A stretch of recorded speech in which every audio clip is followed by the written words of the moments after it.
Good afternoon, everybody, and welcome to Latte with Lynda. Now, there's absolutely no latte, no caffeine after midday for me. Caffeine stays in the system for a good 12 hours, so I don't want to be too late tonight. So the blue feathers, they are literally everywhere. I've left them at yoga studios, yoga studios across the land. They're wondering which bird was attacked, and it's the blue feather boa. In fact, it was in a plastic bag that someone gave me at one of the studios. And that bag's now in the bin. It shredded to pieces. But the blue from the feathers is on the bag. Not good, is it? Right, I've come on today. Let me talk about comparison. Comparison is the killer of joy. Acute comparisonitis is what we often get we compare ourselves to other people and where they are. And remember, everybody's on a different journey. Everybody's at a different starting point. There is no comparison because we are all each unique. And that actually reminded me of something else. It's authenticity. And that was it. This is what I was thinking about earlier today. A lot of friends who say they have ADHD. And what if, and the thing is, because they embrace it in a way that makes it a limitation, what if they were to change the language around that? What if you were to say, actually, you don't have ADHD, and what you've been trying to do is to fit in. And you've been trying to fit in when actually there's a secret out there that we don't know, we don't realise that everybody's trying to fit into something that doesn't exist. So we create it. And so it's take ownership and see it in a different way. How is it your superpower? And so, for example, Brené Brown talks about, and I was saying this the other day, and I got very confused. Basically, the opposite of belonging is fitting in. And with all of these things, whatever the label is, the people with the label are in essence trying to fit in. Like my friend was saying the other day, square peg in a round hole. And ask yourself, do I need to fit in? Or do I desire to be my true authentic self?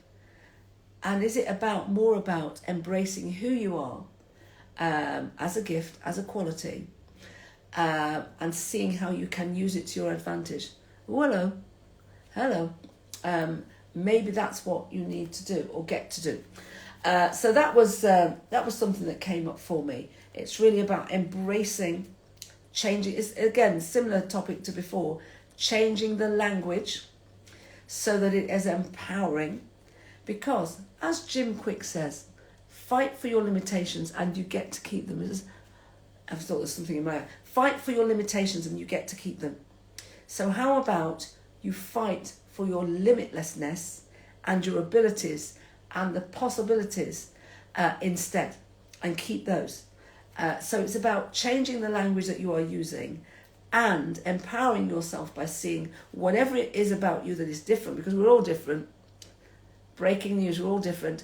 Whatever it is about you that is different and unique, where the gift is and how you can exploit that gift. Yes, I'm going to keep it brief today. So the reason I'm dressed like this is, I've had quite a day. I did my 7-minute workout. I mean, this was hours and hours and hours ago. This was first thing this morning, 6 a.m, 7-minute workout. And then the next thing, which was my 60-minute Bikram, didn't happen until after 8 o'clock because it's always to do with the technicalities and things just getting lost. Anyway, got it done. So they are now up on YouTube, time-coded, and on my Facebook Live, my Facebook page, my professional profile, which is Lynda, Lynda,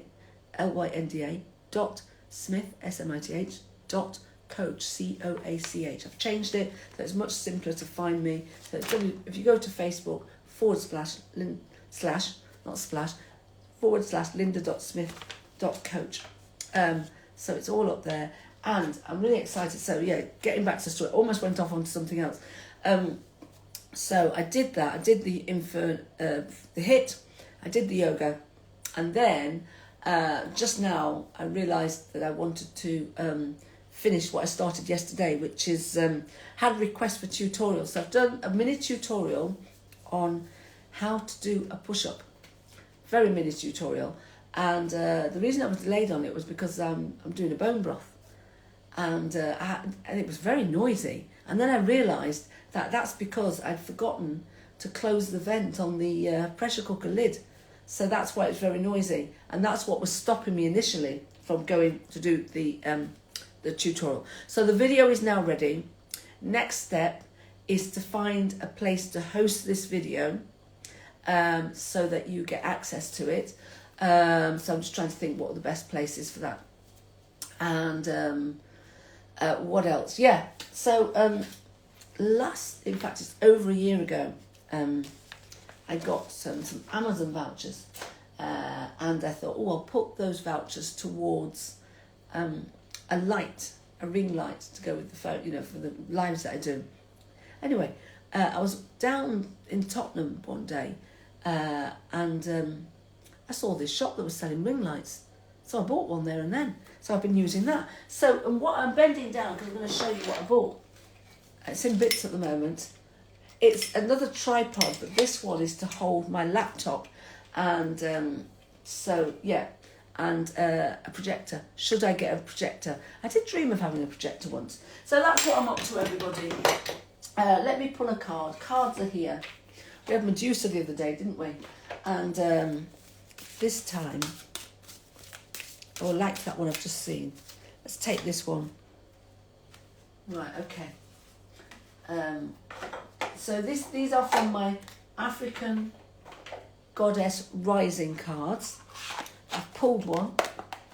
Not a lot of space here today. Bottles everywhere. I'm going to be making some cacao milk and yeah, I'm back on the milk. I think I told you that before. I was having a conversation with my friend actually about nut milks and no, I've gone off them again. Right, I've got number 5. Mibuya Nehanda, Radical Rebirth. Ooh, so that sounds like something to do with transformation. Number 5. So there we are. I'll put these up with some nice music. Goddess of Radical Rebirth, Shona, Zimbabwe. Temple ancestors, element air.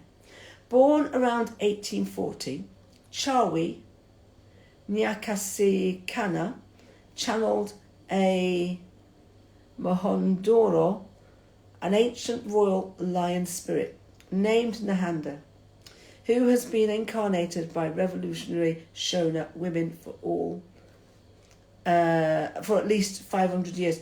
All those letters, I've got my eyes done. Heralded as Maboya Nahanda, grandmother Nahanda. This great ancestress was a healer who declared war against colonial occupation.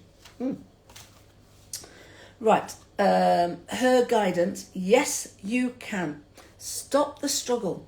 You can choose at any moment to start over and be reborn. Like the sun, you rise again and again. That is so important. And again, like I was saying at the start, it's about the language you use and how you choose the language and how that can impact and have the impact. So if you think about struggle, then it's going to be a struggle. If you think about ease and grace and joy and rest and abundance and fun, then that's what you're going to get. Embodiment. Dust yourself off, move forward and go for it again. Life is about transition and change. You will fall on your face, change your mind and need to make a comeback again and again. Release the idea that you messed up if things aren't perfect. Stop waiting to be ready. Make new choices and decisions.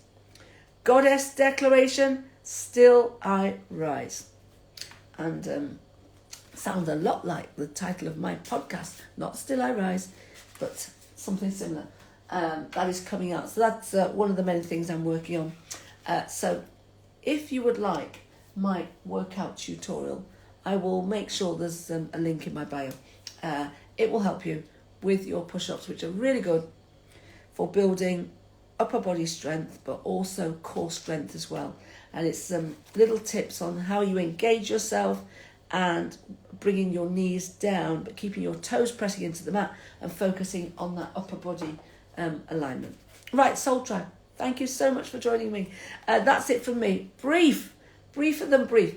I see you, I hear you, I feel you, I get you, I've got you, I love you. Have a wonderful day. Sending lots of love. Bye.